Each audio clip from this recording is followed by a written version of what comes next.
خانہ کعبہ کی زیارت اور وہاں تک پہنچنے کی استطاعت اللہ نے جن کو دیا ہے ان کے لیے ضروری ہے کہ وہ حج کریں۔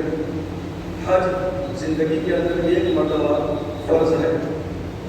یہ بھی آپ کے سامنے بات آئی تھی کہ حج کرنے کے معاملے میں ہم لوگ بہت زیادہ کوتاہی برتتے ہیں اور دنیا کے تمام کاموں کو اولیت کا درجہ دیتے ہیں اور حج کو سب سے آخری مرحلے کے اندر ہم ادا کرنا چاہتے ہیں۔ نقصان کیا ہوتا ہے کہ جب آدمی بڑھاپے کی عمر کو پہنچ جاتا ہے تو وہ جوش و جذبے کے ساتھ قوت کے ساتھ حج کے ارکان کو ادا نہیں کر سکتا۔ لاکھوں کا مجمع ہوتا ہے، بھیڑ ہوتی ہے اور بہت ہی صبر آزما یہ مرحلہ اور سفر ہوتا ہے۔ تو ظاہر سی بات ہے کہ آدمی جب تک طاقتور نہ ہو، توانا نہ ہو، جوان نہ ہو تو ان کے لیے یہ تمام اعمال کو کرنا بڑا مشکل سا مسئلہ ہو جایا کرتا ہے۔ آپ یہ بھی جانتے ہیں کہ حج مطلب کیا ہے؟ ارادہ کرنا۔ اصطلاح شرع کے اندر مخصوص مہینے کے اندر، مخصوص ایام کے اندر کچھ اعمال کو ادا کرنا ہے اللہ کے گھر پہنچ کر، یعنی خانہ کعبہ کی زیارت کر کے جو اعمال ہیں ان اعمال کو ترتیب کے ساتھ ادا کرنے کا نام حج ہے۔ سب سے پہلے یہ کہ حج کے فرائض کیا کیا ہیں، کون سی چیزیں ایسی ہیں کہ اگر ہم نے نہیں کیا تو ہمارا حج ہی ادا نہیں ہوتا۔ پہلی بات تو یہ کہ سب سے بڑا رکن اور شرط جو ہے وہ احرام باندھنا۔ احرام کیا ہے؟ ایک ٹہبند اور ایک چادر اور جسم کے اوپر کوئی بھی سلا ہوا کپڑا نہ ہو آپ کے پاس، یہاں تک کہ ہم اپنے سر کو بھی ڈھانپ نہیں سکتے، ٹوپی نہیں پہن سکتے، پورا جسم جو ہے صرف دو کپڑوں میں لپٹا ہوا ہونا ہے، ایک لنگی ٹہبند سمجھ کے اور دوسرے چادر۔ گھڑی کا استعمال، انگوٹھی کا استعمال اسی طریقے سے بہتر یہ ہو کہ جو تہبند ہے اسی کو ٹائٹ باندھ لیں، لیکن بعض مرتبہ چونکہ نیا مسئلہ ہوتا ہے، کھولنے کا اندیشہ ہوتا ہے تو لوگ بیلٹ کا استعمال کر لیتے ہیں پیسے وغیرہ رکھنے کے لیے، تو اس بیلٹ کا استعمال کیا جا سکتا ہے، لیکن آپ بنیان پہن لیں، ٹوپی پہن لیں، اس کی اجازت نہیں۔ اس طریقے سے جتنی بھی زیب و زینت ہے مرد یا عورت وہ کچھ نہیں آپ کر سکتے، خوشبو نہیں لگا سکتے، سرما نہیں لگا سکتے۔ یہ سب کچھ کب کرنا ہے؟ ناخن کاٹنا ہے، بال کٹوانا ہے، اپنے جسم کی صفائی کرنا ہے اور جسم پہ خوشبو لگانا ہے، یہ سب احرام کے پہننے سے پہلے یہ کام کر لیں۔ اب انڈیا سے جو لوگ بہت سارے لوگ حج کو جانے والے ہوں گے یا پھر ان کے رشتے داروں میں جانے والے ہوں گے یا پھر انشاءاللہ کل کے دن آپ جائیں گے تو حج کے تمام اعمال کو سمجھنا بھی ضروری ہوتا ہے۔ اب ہر ایک ملک کے لیے ایک میقات ہے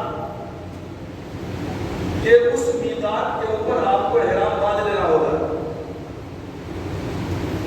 بہتر یہ ہوگا کہ آپ حیدرآباد سے جا رہے ہیں تو یہیں سے احرام پہنیں، لیکن جب آپ پلین میں ہوتے ہیں تو اہل ہند کا، انڈیا والوں کا، پاکستان والوں کا، یمن والوں کا جو میقات ہے وہ یلملم تقریباً 60 کلومیٹر کی دوری ہے مکہ سے، تو پلین کے اندر پہلے ہی جو ہے آپ کو باخبر کر دیا جاتا ہے کہ بھائی حج کو جانے والے، عمرہ کو جانے والے اپنا احرام پہن سکتے ہیں اور میقات آنے والا ہے تو لوگ پلین کے اندر بھی پہن لیتے ہیں، لیکن بہتر یہ ہوگا کہ آپ یہیں سے پہن کر چلے جائیں۔ احرام کیا؟ یہ تو سمجھ گئے کہ بھائی دو کپڑے ہیں اور ایک یعنی چادر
جلد نہیں کیا، خالی کھڑا رہا، نماز نہیں ہوئی۔ آخری کا جو بیٹھنا ہے قاعدے کے اندر، 4 رکعت والی نماز میں آخری میں 2 رکعت والی نماز میں دوسری رکعت میں جو بیٹھنا ہے وہ بھی فرض ہے، وہ کوئی نہیں بیٹھا، نماز نہیں ہوئی۔ ساتھ سیدھا آگے کھڑا ہو گیا، اللہ اکبر نہیں کہا، یہ تکبیر تحریمہ ہے، نماز نہیں ہو گیا۔ تو تکبیر تحریمہ کا مطلب ہے کہ اللہ اکبر کہنے کے بعد بات کرنا حرام، چلنا حرام، گفتگو کرنا حرام، کھانا پینا حرام، یہ تمام کسی کے چھینک کا جواب دینا حرام۔ تو یعنی اللہ اکبر آپ نے کہہ دیا تو یہ کیا ہے؟ اللہ اکبر کہنے کے بعد اب دنیاوی تمام کے تمام معاملات جو ہے وہ آپ کے لیے حرام ہو گئے۔ یہ ہے تکبیر تحریمہ، نماز کے کسی چیز کی اجازت نہیں۔ اور حج کے اندر جو احرام ہے،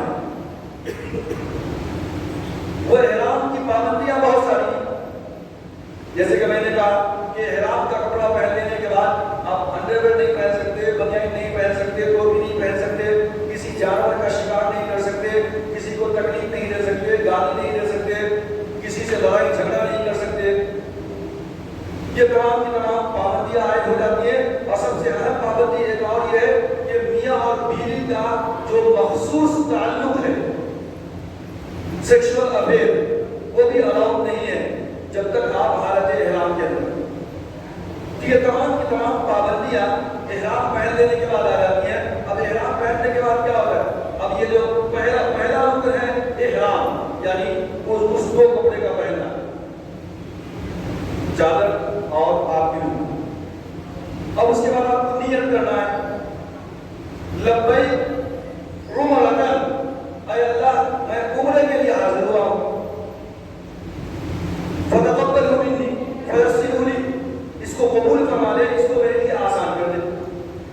اور اگر حج کا ہے معاملہ تو آپ احرام پہننے کے بعد کیا بولیں گے؟ لبیک حجا، اے اللہ میں حج کرنے کے لیے حاضر ہوا ہوں، تو اس کو قبول کر لے اور اس کے سارے اعمال کو ادا کرنے کے لیے میرے لیے سہولت عطا کر۔ تو یہ احرام کے بغیر نہ عمرہ کا کانسیپٹ ہے نہ حج کا کانسیپٹ ہے، یہ فرض ہے۔ اسی طریقے سے جو فرض ہے وہ وقوف عرفہ، عرفہ کے میدان کے اندر جا کر ٹھہرنا ہے۔ اگر کسی کا وقوف عرفہ چھوٹ گیا تو اس کا حج ادا نہیں ہوگا۔ اسی طریقے سے آپ اگر طواف نہیں کرتے، جس کو ہم بولتے ہیں حج کا طواف یا عمرے کا طواف یا طواف زیارت، جو بھی نام دے دیں آپ، یہ طواف کیا ہے؟ عمرے کے اندر بغیر طواف کے عمرہ نہیں ہوگا، اور طواف کے بعد سعی بھی ضروری ہے، کیونکہ کوئی بھی طواف بغیر سعی کے نہیں ہے، سعی کرنا بھی ضروری ہے، صفا مروا کے درمیان دوڑنے والا معاملہ۔ تو وقوف عرفہ بھی فرض ہے، احرام بھی فرض ہے، اور اسی طریقے سے آپ کو زیارت کا جو طواف ہے اور جو سعی ہے وہ بھی فرض ہے۔ اور اس کے علاوہ جو چوتھی بات ہے وہ یہ ہے کہ ان مخصوص ایام کے اندر، یعنی 8 تاریخ سے لے کر کے 8 ذوالحجہ سے لے کر کے 10 ذوالحجہ تک جتنے بھی اعمال ہیں حج میں ادا کرنے کے، یہ تمام کے تمام اعمال کو اپنے اپنے وقت کے اوپر ترتیب کے ساتھ ادا کرنا، یہ بھی کیا ہے؟ ضروری ہے، یہ بھی فرض ہے۔ کوئی پہلے عرفہ چلا گیا نہیں، ترتیب ہونی چاہیے کہ کب کیا کرنا ہے۔ تو میں کہ یہ آپ کو حج کے فرائض سے یہ باتیں متعلق تھی۔ آپ نے جو لوگ حج کو جاتے ہیں انڈیا سے، پاکستان سے، جو لوگ باہر والے ہیں، اکثر ان کا حج جو ہے ایک ساتھ 2 ہوا کرتا ہے، یعنی ایک حج اور ایک عمرہ۔ حج کی 3 قسمیں ذہن میں رکھیں آپ۔ ایک ہے حج افراد، صرف حج کی نیت ہے، اس میں قربانی نہیں واجب نہیں۔ دوسرا ہے ہم لوگ جو جاتے ہیں یہاں سے، ہم لوگ کہتے ہیں حج تمتع۔ تمتع کا مطلب ہے فائدہ اٹھانا۔ کیا فائدہ اٹھانا ہے؟ نیت ہے آپ کی حج اور عمرہ دونوں نیت ہم نے کیا ہے۔ ہم لوگ جاتے ہیں حج کرنے کے لیے تو نیت ہوتی ہے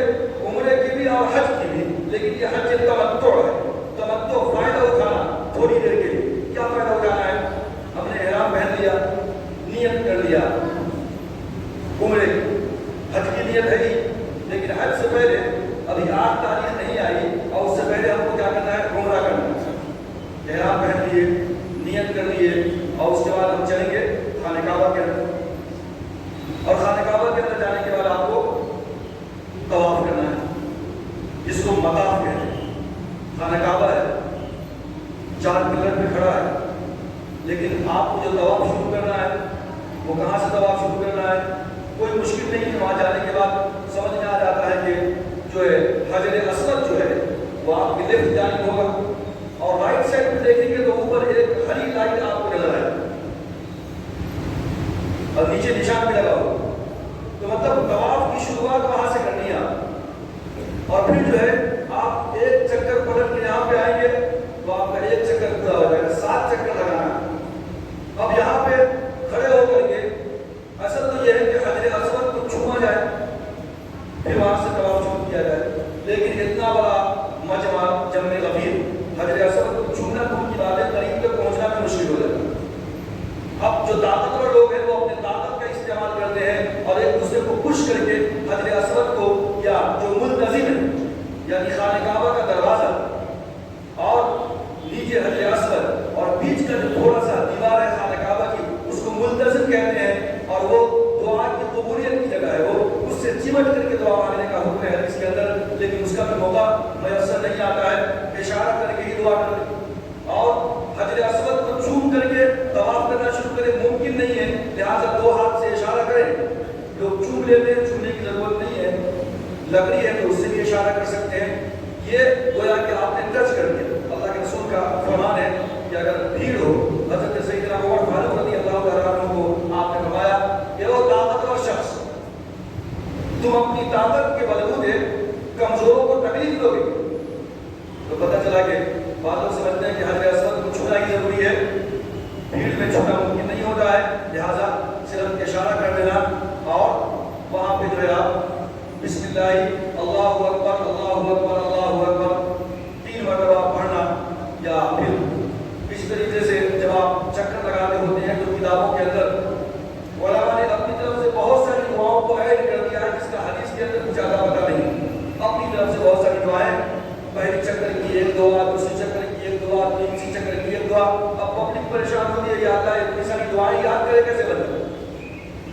لہٰذا زیادہ سے زیادہ جو ہے آپ 30واں کلمہ کا ویٹ کرتے ہیں, سبحان اللہ والحمد للہ ولا الہ الا اللہ واللہ اکبر ولا حول ولا قوة الا باللہ العلی العظیم. ربنا آتنا فی الدنیا حسنہ وفی الآخرۃ حسنہ وقنا عذاب النار. سورہ بقرہ کے اندر حج کے کانٹیکسٹ میں آیت آئی ہے, لہٰذا بہت بہترین دعا ہے. لا الہ الا اللہ وحدہ لا شریک لہ لہ الملک وله الحمد وهو على كل شيء قدیر. لا الہ الا اللہ وحدہ وانجز وعدہ ونصر عبدہ وہزم الاحزاب وحدہ. یہ دعا بھی بخاری کے اندر موجود ہے. ایسے نتائج سے بات ہے کہ جو تیسرا کلمہ ہے اس کا بھی پارٹ اس کے اندر آ جاتا ہے. تو تیسرا کلمہ کی بڑی اہمیت ہے, اور ربنا آتنا فی الدنیا حسنہ وفی الآخرۃ حسنہ وقنا عذاب النار کی بھی اہمیت ہے.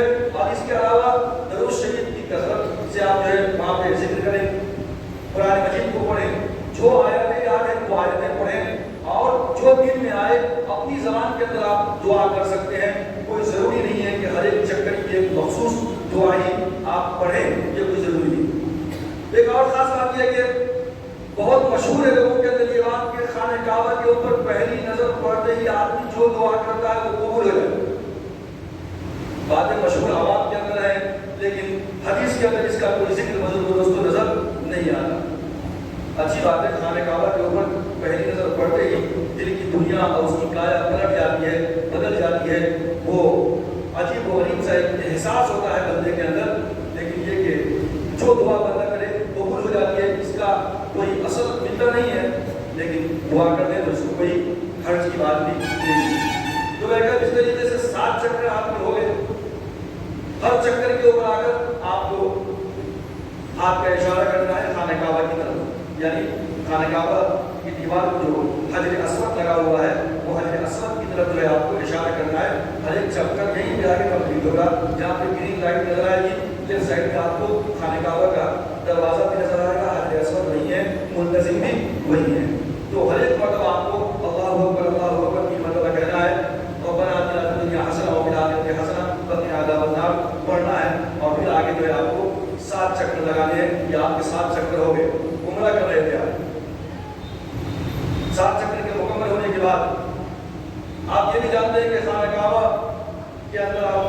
دیکھتے ہوں کہ ایک ایریا ہے چھوٹی سی دیوار بنی ہوئی، اس کو کہتے ہیں حتیم. کسی وقت کھولتے ہیں، اس کے اندر بھی لوگ نماز پڑھنے کے لیے دھکم پھر بہت زیادہ ہوتی ہے. لیڈیز کے لیے الگ ٹائمنگ اور جینٹس کے لیے الگ ٹائمنگ ہوا کرتی ہے. اگر موقع مل جائے تو بڑی خوش نصیبی کی بات ہے. اس کے اندر نماز پڑھ لینا گویا کہ خانہ کعبہ کے اندر نماز پڑھنا ہے. آپ کو معلوم ہے کہ جب اللہ کے رسول صلی اللہ علیہ وسلم نبی نہیں بنائے گئے تھے اور خانہ کعبہ کا کچھ حصہ جل گیا تھا، تو اس موقع سے مشرکوں نے کافروں نے خانہ کعبہ کی تعمیر کی. لیکن کافر مشرک رہتے ہوئے بھی خانہ کعبہ کی تعمیر کے اندر اپنا پاک مال وہ استعمال کرنا چاہتے تھے، لہذا حرام مال کا استعمال کرنا نہیں چاہتے. پیسے کی کمی پڑ گئی تو حضرت ابراہیم علیہ السلام کی جو بنائی کی تعمیر تھی، جو حتیم کا حصہ ہے، وہ بھی خانہ کعبہ کے اندر تھا.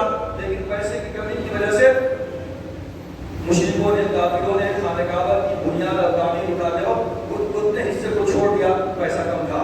اللہ کے رسول صلی اللہ علیہ وسلم نے بعد میں حضرت عائشہ صدیقہ رضی اللہ تعالیٰ عنہ سے فرمایا کہ میری خواہش تھی کہ میں اس حتیم کے ایریے کو بھی خانہ کعبہ کے اندر شامل کر لیتا، لیکن مجھے فتنہ و فساد کا خوف ہوتا ہے، اس لیے میں نے اس کو نہیں کیا. اللہ کے رسول صلی اللہ علیہ وسلم فتنہ و فساد کے خوف سے حتیم کے حصے کو خانہ کعبہ کے اندر آپ نے شامل نہیں کروایا.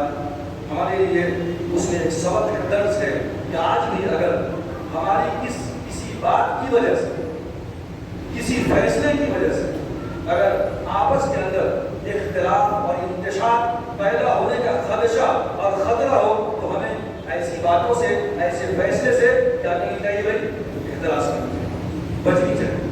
سرکار دو عالم صلی اللہ علیہ وسلم اگر بول دیتے تو میں نہیں سمجھتا کوئی اختلاف کرتا، لیکن اللہ کے رسول نے ایک سبق دیا امت کو کہ لوگوں میں شاید اختلاف نہ پیدا ہو جائے کہ پہلے ایسا تھا، اللہ کے رسول نے ایسا کیوں کر دیا. تو اللہ کے رسول نے خاموشی اختیار کی اور اس کو شامل نہیں بنایا.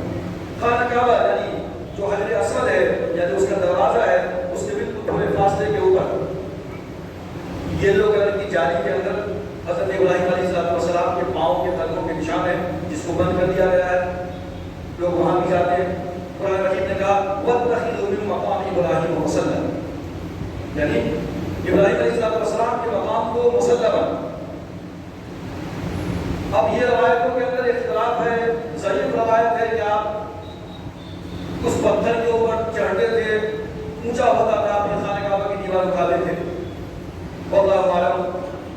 صحیح حدیث کے اندر یہ باتیں ملتی نہیں ہیں، لیکن بہرکیف اللہ تبارک و تعالیٰ نے جو ہے ابراہیم علیہ السلام کے پاؤں کے نشان پتھر کے اندر لگا دیے اور وہ آج بھی موجود ہے، اس کو دیکھا جا سکتا ہے. وہاں پہ 2 رکعت نماز پڑھنے کا حکم ہے، اللہ کے رسول صلی اللہ علیہ وسلم نے پڑھا ہے اور اس کا حکم بھی دیا ہے. لہٰذا عین جو ہے مقام ابراہیم کے پاس 7 چکر طواف کے کر لینے کے بعد نماز پڑھنا تو ممکن نہیں ہے، بہت بھیڑ بھڑکم ہوتی. لہٰذا جو مطاف کا ایریا خانہ کعبہ ہے، اس کے کافی دور تک جو ہے وائٹ کلر کے پتھر نشان دیے گئے ہیں. مطاف کا مطلب طواف کرنے کی جگہ. وہ پورے کے پورے ایریے کے اندر کہیں بھی آپ نماز پڑھ لیں گے 2 رکعت تو جو ہے آپ کی نماز ادا ہو جائے گی. اور مقام ابراہیم کے پاس وَاتَّخِذُوا مِن مَقَامِ إِبْرَاهِيمَ مُصَلًّى، یعنی حضرت ابراہیم علیہ السلام کے مقام کو مصلی بناؤ، نماز کی جگہ بناؤ، یعنی یہاں پہ نماز پڑھو، کسی کو اپنے سامنے رکھو. خانہ کعبہ سامنے ہے تو یہ ہے کہ آپ کو وہاں پہ نماز پڑھنا ہے. 2 رکعت کہیں بھی پڑھ لیں، بھیڑ بہت ہوا کرتی. تو اب کیا ہو گیا کہ آپ کا طواف مکمل ہو گیا، آپ نے 2 رکعت نماز بھی پڑھ لیا. اب کام کیا بچ گیا ہے اس کے بعد؟ چاروں طرف جائیں گے تو زمزم کافی مقدار کے اندر رکھا ہوتا ہے، زمزم پیلے تھوڑا. اور اس کے بعد پھر یہ تو بالکل نیچے کے حصے میں ہے خانہ کعبہ کا ایریا. آپ فرسٹ فلور پہ جائیں گے، سیکنڈ فلور پہ وہاں جو ہے الیکٹرک گاڑیاں بھی ہیں صحیح کرنے کے لیے، اور جو پیدل چلنے والے ہیں ان کے لیے بھی ہے. وہاں بھی پہلے ان الصفا والمروہ من شعائر اللہ. طواف کو آپ نے کر لیا، لیکن طواف سعی کے بغیر مکمل نہیں ہوتا، سعی بھی کرنا. اب یہ سعی کیا ہے؟ گزشتہ آپ کے سامنے میں نے ذکر کیا تھا سیدنا یعنی حضرت حاجرہ رضی اللہ تعالیٰ عنہ کی اس دوڑ دھوپ کا طریقے سے توحید کا پیغام یہاں بھی ملتا ہے۔ اب صفا مروہ حج کے ارکان کے اندر یعنی حج کے شرائط میں یا حج کے اعمال میں داخل ہے۔ بعض صحابہ کو تردد ہوا کہ صفا مروہ کے درمیان چکر لگانے دوڑنے کا مطلب کیا ہے؟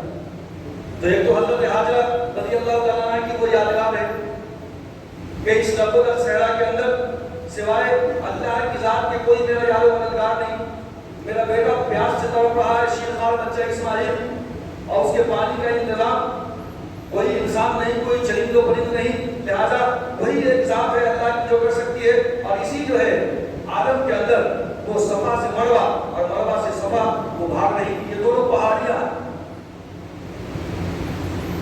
اب اللہ تبارک و تعالیٰ کو حضرت حاجرہ کی وہ ادا اتنی پسند آئی کہ قیامت تک آنے والی نسل انسانی کو حکم دیا کہ طواف کے بعد تمہیں سعی بھی کرنا ہے۔ سعی کا مطلب ہوتا ہے دوڑنا، اور یہاں بھی کہاں سے شروع ہوتا ہے؟ آپ پہلے صفا پہ آئیں گے، نشان پھٹ گیا ہے، بند کر دیا گیا ہے، کچھ پتھر کا حصہ باقی ہے صفا کا، وہاں سے تھوڑا آگے بڑھیں گے آپ تو وہاں بھی گرین لائٹ لگی ہوگی بالکل خانہ کعبہ کی سمت میں، وہاں بھی آپ پھیریں گے، اشارہ کریں گے خانہ کعبہ کی طرف، حجر اسود کی طرف، اور پھر وہاں پہ آپ وہی بسم اللہ اللہ اکبر اللہ اکبر اللہ ابدأ بسم اللہ، اللہ کے نام سے شروع کرتا ہوں، 3 مرتبہ اللہ اکبر وللہ الحمد کہنا ہے، اور پھر وہاں سے آپ کو طواف شروع کرنا ہے، یعنی سعی شروع کرنا ہے۔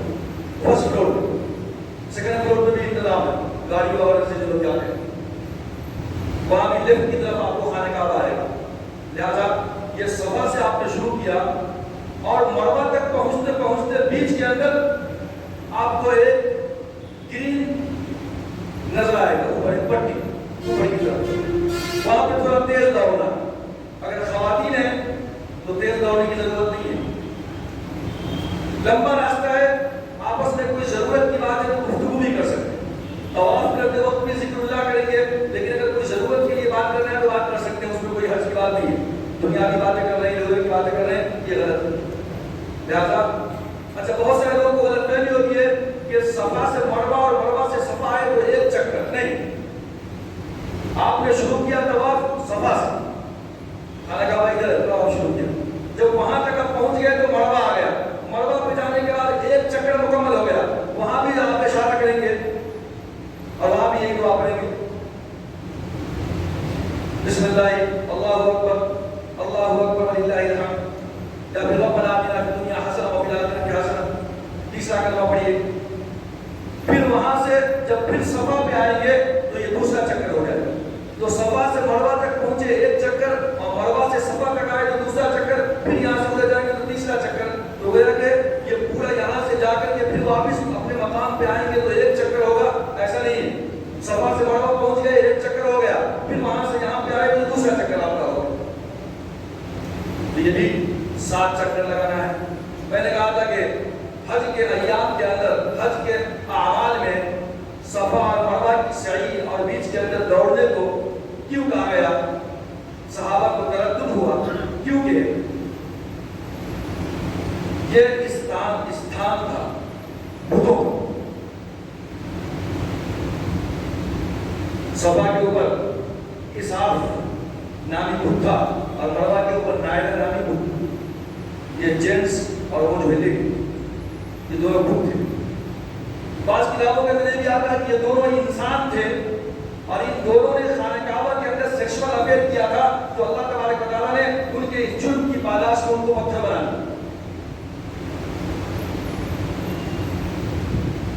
تو مشرکوں نے ان کو اپنا معبود بنا لیا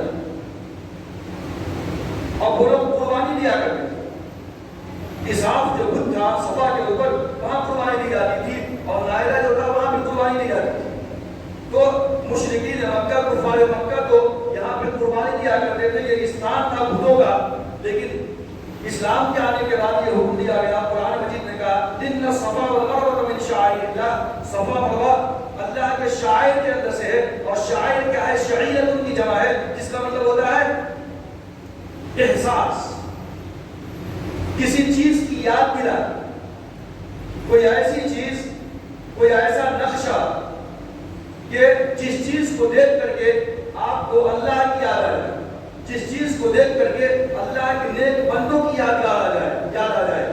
اور اصل میں یہ تھا کہ حضرت حاجرہ علیہ السلام کی جو وہ بے چینی تھی اور اللہ کی بارگاہ میں جو ان کی تڑپ تھی کہ اللہ ہی میرا مددگار ہے، اس جو ہے بے آب ہو گیا جنگل کے اندر، میدان کے اندر، اس پہاڑی کے اندر، تو اللہ تبارک و تعالیٰ نے گویا کہ ساری کی ساری انسانیت کو حضرت حاجرہ کے نقش قدم پہ چلنے کا حکم دیا. تو ان چیزوں کو دیکھ کر کے صفا کو مروہ صفا سے جو بھاگنا ہے، جو کہ حضرت حاجرہ نے بھاگا تھا، ان چیزوں کو دیکھ کر کے یہ شعیرہ ہے، یہ بندے کو احساس دلاتا ہے، انسان کے جسم و جان کے اندر ایک گرمی لاتا ہے کہیں کہ مذہب کی، اللہ کو ماننے کی، اللہ کو ایک ماننے کی، یہ ہے شعائر اللہ. اس لیے قرآن مجید نے کہا کہ ان الصفا والمروہ من شعائر اللہ. تو تردد ہوتا ہے، تردد کی شک کی کوئی بات نہیں ہے، یہ تو حضرت حاجرہ کی یادگار ہے اور اس کو دیکھ کر کے اللہ یاد آتا ہے، اللہ کے نیک بندے کی جو ادا یاد آتی ہے. لہذا فلا جناح علیہما ان یطوفا بہما، ان دونوں کے درمیان طواف کرنے سے اس میں کوئی حرج نہیں. طواف چاہے وہ خانہ کعبہ کا ہو، چاہے سعی بین الصفا والمروہ، ضروری ہے کہ آپ پاک رہیں گے. حدث اصغر حدث اکبر مطلب نہانے کی ضرورت ہے تو اس سے بھی پاک ہونا ہے، اور وضو کی ضرورت ہے تو وضو سے بھی پاک ہونا ہے. 2-3 چکر لگا دیا وضو ٹوٹ گیا، خانہ کعبہ کا طواف کر رہے تھے، 2-3 چکر لگانے کے بعد وضو ٹوٹ گیا، کیا کریں؟ نکل جائیں، جا کر کے وضو کر کے آئیں. کتنا چکر مکمل ہو گیا تھا؟ 3 مکمل ہو گیا تھا، اب وہیں سے کنٹینیو کریں. پھر شروع سے کرنے کی ضرورت نہیں. عورتیں ہیں طواف کر رہی تھی، مینسس شروع ہو گیا، اب وہ جا کر کے نہا کر کے آگے پھر طواف نہیں کریں گے جب تک کہ مینسس مکمل رک نہ جائے، اس وقت تک طواف نہیں کر سکتے. لہذا طواف کے لیے جو مانع رکاوٹ ہے وہ حیض کا خون آنا ہے عورتوں کے لیے. لہذا حالت حیض کے اندر عورتیں طواف نہیں کر سکتی ہیں جب تک کہ خون بند نہ ہو جائے. اس لیے ڈاکٹرز کے مشورے سے، گائنیکولوجسٹ کے مشورے سے آج کل مانع حیض مینسس گولیاں آتی ہیں، اس کا استعمال کر دینا. اس موقع سے حج کے ایام میں یا عمرہ کرنے کے لیے خواتین جا رہی ہیں، زیادہ بہتر ہے. اب اس کے بعد کیا ہوگا؟ آپ نے سعی کر لیا، ساتھ صفا مروہ کے درمیان دوڑ لیا، اور اس کے بعد اور کیا کام بچ گیا ہے؟ آپ یا تو اپنے بال قصر کروا لیں، تھوڑا کم کر لیں، کٹ کر لیں تھوڑا سا، یا پھر جو ہے حلق کروا لیں، پورا بال نکال، دونوں جائز، یا تو چھوٹا کر لیں یا پورا نکال دیں. یہ آپ کا عمرہ ادا ہو گیا. ہم نے کس کی نیت کیا تھا؟ تمتع کی نیت کیا تھا، اور حج کی ادا کرنے سے پہلے یعنی عمرہ کرنا، عمرہ اور حج دونوں کی نیت تھی. حج تمتع کہتے ہیں اس کو، فائدہ اٹھانا. اب کیسا فائدہ اٹھانا ہے؟ عمرہ کر لیا، ابھی 2 دن باقی ہے حج کے ایام شروع ہونے میں، آج ذوالحجہ بھی شروع نہیں ہوا، 2 دن پہلے ہم نے عمرہ کر لیا، بال بھی نکال دیے، سب ہو گیا معاملہ. اب جو ہے آپ اپنا احرام اتار سکتے ہیں. احرام کی جو پابندیاں تھی وہ ختم ہو گئی، یہاں تک کہ اپنی بیوی کے ساتھ جنسی تعلق بھی قائم کر سکتے ہیں. یہی ہے تمتع، یہی ہے فائدہ اٹھانا. 2 دن کے بعد اب حج کے ایام شروع ہوئے.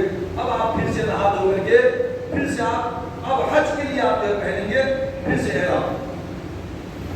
اب یہاں سے حج کے ارکان جو ہے شروع ہوں گے. تو یہ ہے حج تمتع، کہ اس کے اندر تھوڑا سا فائدہ اٹھا لیتا ہے انسان. ایک ساتھ عمرہ بھی ہوتا ہے، حج بھی ہوتا ہے، لیکن احرام کھول دے سکتے ہیں بیچ میں. پھر حج کے جب ایام آئیں گے تو پھر احرام پہننا ہوگا اور حج ادا کرنا ہوگا. اور حج کے اعمال کیا کیا ہیں، کون سے ہیں، انشاءاللہ تبارک و تعالیٰ مزید میری گفتگو کا سلسلہ جاری رہے گا. وقت کی قلت کی وجہ سے میں مزید اور جو ہے حج کے دوسرے اعمال یعنی رمی جمار ہے، وقوف مزدلفہ ہے، وقوف عرفات ہے، پھر طواف زیارت ہے، یہ تمام کے تمام مسائل کی طرف میں اس وقت نہیں جا سکتا چونکہ کافی وقت درکار ہے. اس کے لیے انشاءاللہ مزید آئندہ جمعہ کے اندر میری اس گفتگو کا سلسلہ جاری رہے گا. اللہ تبارک و تعالیٰ سے دعا ہے کہ جو لوگ حج کے لیے جا رہے ہیں اللہ ان کے سفر کو آسان فرمائے، ان کے حج کو قبول فرمائے، اور جو لوگ نہیں جا سکے ہیں اللہ تبارک و تعالیٰ ان تمام کے تمام کو وہاں تک پہنچنے کی توفیق عطا فرمائے اور وہاں تک جانے کی راہیں جو ہے اللہ میسر فرمائے۔ وآخر دعوانا